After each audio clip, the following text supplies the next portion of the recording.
Are you paying attention? There appears to be different levels of compliance occurring at the moment and over the last couple of years in people. We are in a time when we're being subjected to multiple changes, rewrites and a restructuring of the technological society that surrounds us.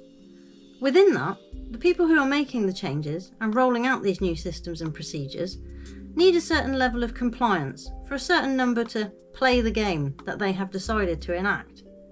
Not everyone will want to play, so they would have had to decide upon methods for uptake and keeping people tagged along for as long as possible. I'll break down the categories that people fell into from my perspective. Dumb compliance. This is a knee-jerk reaction way to get people, and does not mean they are dumb or stupid. It means they were caught unaware. Often they have reacted rather than acted, and with limited information at hand and quite possibly with the motivation of fear. I believe quite a few people got caught out by this in the early days of the debacle, running around like headless chickens, as one might say. Knowing compliance. Where they knew something was up, but were more frightened of the consequences of not complying than they were with the stark warning starting to come from us conspiracy folk. When they know deep down they shouldn't go along with it, but again, through a type of fear, they comply. Either scared of being judged, scared of what you are told to be afraid of, or just scared of not following orders. Some people really are happier being told what to do. Blind compliance. Where they ignored all the warnings from people because they weren't qualified or didn't fit the mainstream narrative. They chose to put their trust and faith blindly in the system and those that pushed it. Sinister compliance. The ones above are more for the people who found themselves on the receiving end of the drive to inject the world. This category, I feel, is more for the ones behind the needle. They don't get much attention yet, as the injured are rightly trying to take a centre stage at the moment. But it seems their time will come. I noted at the time they were making a big deal about having very meticulous records of who was dispensing each shot, and GPs, although given great financial incentives to be part of it, many it seemed went to ground and didn't partake.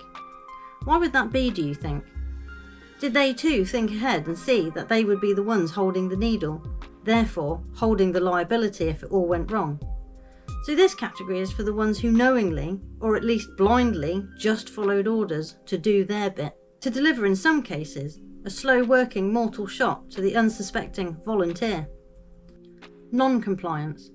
The control group, as they were dubbed. The ones who from either day one or slowly along the way trusted their own judgment and instinct instead of what they were told. They trusted what they knew, saw, heard and felt.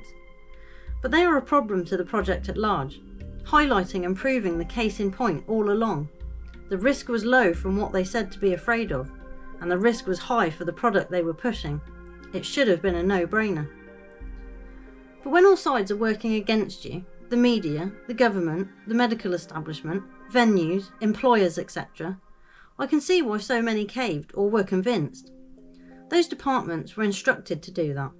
Regulations and laws invented to create the perfect setup. And make no mistake, it was a setup, and continues to be a trap that some willingly walk into. It's a shame that so many people turned on their own friends or family though. Those people were not regulated or mandated to do that, but they were encouraged somewhat.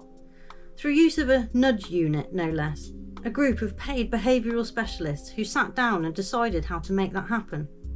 I'll go into that though in a separate article. But just to highlight that these things didn't just occur, or indeed happen by accident. They preyed on people who were indecisive and unsure about things, and they attacked people who were sure of themselves, decisive and confident. And based on the above results, they have determined a future outcome and have said. COVID-19 was the test of social responsibility. A huge number of unimaginable restrictions for public health were adopted by billions of citizens around the world. They seem to believe this means people will do it again, keeping in mind that many were forced to adopt these measures. If you remember some of the footage we got and still get from China about their social credit system already in place, but how they had people dropping like flies in the streets, people being welded into their apartments and streets being fumigated. And many that may have gone along with it could have believed in the threat at first, and maybe were fearful, but possibly more of the consequences of disobeying. So if you are part of the fear camp, you may want to ask yourself, what is it you are or were afraid of? Are you afraid of them? Or of what they tell you to be afraid of? Because being fearful can serve a purpose to you and can be helpful when acting as a signal or an alarm, but not when misdirected for someone or something else's benefit.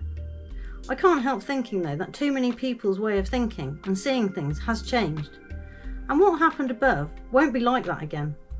It seems many who rush to answer the government's call to keep everyone safe are either not with us anymore or aren't in the best shape, predicted to only get worse the longer they stay on the market and keep being administered. So the number of followers and believers of their pandemic are not what they once were, with much being revealed of just how underhanded and criminal it really was. I guess we just have to wait to see how that plays out, and all I can hope for is that people don't fall for it again, or believe them when they say yours and everyone's health and safety. It was a trap then and will continue to be so, using your social conscience against you for their greater good, not yours. We would do well to keep that in mind.